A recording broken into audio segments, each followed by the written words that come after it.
Ndërkohë ne do të flasim për zhvillimet më të fundit, jo vetëm ato në lindjen e mesme, por edhe për atë që e pa më herët të cilësuar si përpjekja finale e presidentit amerikan Donald Trump, një ofertë përfundimtare për Moskën dhe për Kievin. Se sa do të pranohet nga palët, i diskutoj me studiosin Marlin Dlaçi, që na bashkohet në studio. Mirë se vjen, kënaqësi që me ne. Për ta nisur fillimisht me atë se çfarë po ndodh në Gaza, meqense vazhdimisht ka sulme tjerë zakonshme nga ushtria, nga IDF, ushtria izraelite në Gaza, se paralelisht është diskutuar edhe për një plan të ri, një formul paqeje, por fillimisht armë pushimi. E beson që mund të ketë, apo jo? Nuk e besoj se mund të ketë një armë pushim në kohë zgjate 5 deri në 7 vite, ashtu siç pretendojnë negociatorët e rezistencës palestineze, dhe ai plan projekti i dorëzuar drejt Izraelit besoj se nuk do firmoset nga pala izraelite, sepse i njëjti plan u vendos edhe në mars, mos gaboj, dhe me 3 faza, po, kaloi në fazën e parë, më pas fazën e dytë dhe tretë u cënua nga pjesa izraelite, dhe në këtë kontekst nuk besoj se do ketë një plan afatgjatë, qoftë për rindërtimin e Gazës, qoftë për një armëpushim 5 deri në 7 vite, por qoftë edhe për lirimin e pengjeve. Nuk mund të ndodhi në këtë fazë ku janë masakruar rreth 55.000 civil, bëhet fjalë për 80% gra dhe fëmijë, nga ana tjetër numri i mjekëve të vrarë nga ushtria izraelite ka kaluar në shifra stratosferike. Mos harrojmë edhe gazetarët apo reporterët të vrarë, janë rreth 200 reporterë të vrarë nga ushtria izraelite. Po të gjitha këto shifra tregojnë që edhe Izraeli mund të ketë nevojë për një pushim, a? Patjetër që mund të ketë nevojë për një pushim, sepse të paktën me Hamasin nuk i ka mbyllur sapet. Para 2 apo 3 ditësh rezistenca palestineze pati kundër ofensiv ndaj disa autokolonave izraelite që po kalonin drejt Gazës. Dhe në këto kontekst shikohet që të 2 palët janë të lodhura, sigurisht pala më e lodhur është pala palestineze, pasi ka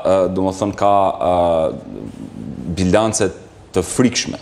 Janë Nëse flasim për çështje civile, për humbje njerëzore, për humbje fëmijësh dhe për humbje të mushuarsh dhe grash. Dhe në këtë kontekst është e qartë që edhe populli palestinez ndihet i lodhur, po edhe nuk po heq dorë nga rezistenca për krijimin e shtetit palestinez me kufit e vitit 1966. Qëllimi kryesor kur nisi lufta në tetor të 2023-shit nga ana e Izraelit ishte shkatërimi i Hamasit. Teksa po shkojmë drejt 2 vjetorit të luftës, duket se nuk ja ka arritur. Nuk ja ka arritur qëllimin, pasi e kemi shprehur her pas here në ndjekjet në maraton të kësaj ndodhie, kemi qenë shpeshherë në këtë studio duke diskutuar për këtë konflikt. Është e qartë që rezistenca palestineze apo Hamasi, apo ta konsiderojmë si duam, nuk bëhet fjalë më për diçka të prekshme, për diçka materiale, bëhet fjalë për diçka abstrakte, si ideologjia, dhe ideologjit nuk mund të arrihen do të shkatrohen me anë të dhunës. Mund të shkatrohen me anë të një procesi edukimi, apo ta quajmë si duam, por në këtë kontekst është e pamundur që të shkatrohet me mjete ushtarake, me mjete reprezalje, siç po i përdor mjetet ushtarake qeveria e Benjamin Netanyahut. Dakord. Do të thënë, edhe nëse ka negociata mbi këtë bazë, pra mbi këtë formulë armëpushimi që do të shojë drejt paqes apo fundit të luftës, ti mendon që as Hamasi dhe as Izraeli nuk do ta pranojnë? Hamasi, nëse e ka propozuar këtë ofertë drejt qeverisë izraelite, patjetër që është i prirur t'i shkojë deri në fund kësaj oferte që ka kryer. Por Izraeli i trembet. Me idenë që për 5 vite jo për 5 vite, por edhe 5 muaj, edhe 5 ditë Izraeli nuk do që të firmosi një marrëveshje paqe, jo vetëm që Hamasit i lind dëshira për të reformatuar, për të ristrukturuar, ashtu siç ka ndodhur edhe gjatë këtyre kohëve ku rreth 20.000 luftëtar të tjerë janë bashkangjitur rezistencës palestineze.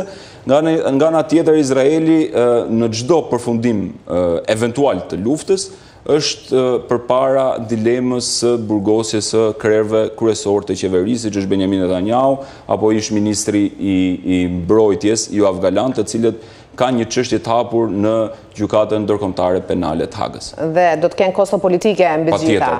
kosto politike, kosto morale është akoma më e madhe, sepse bëhet fjalë për një shtet i cili e ka kaluar në lëkurën e vet, apo qytetarët e cilët e kanë kaluar në lëkurën e vet këtë që po ndodh sot në Palestinë. Ka ndodhur në luftën e dytë botërore, ku Adolf Hitler kreu ato makabritetet të mëdha kundër popullsisë hebreje, ndërsa sot zionistët, po flasim, po kryejnë masakra edhe më të padëgjuara më parë se sa ajo që ka ndodhi me krematoriumet e famshme në...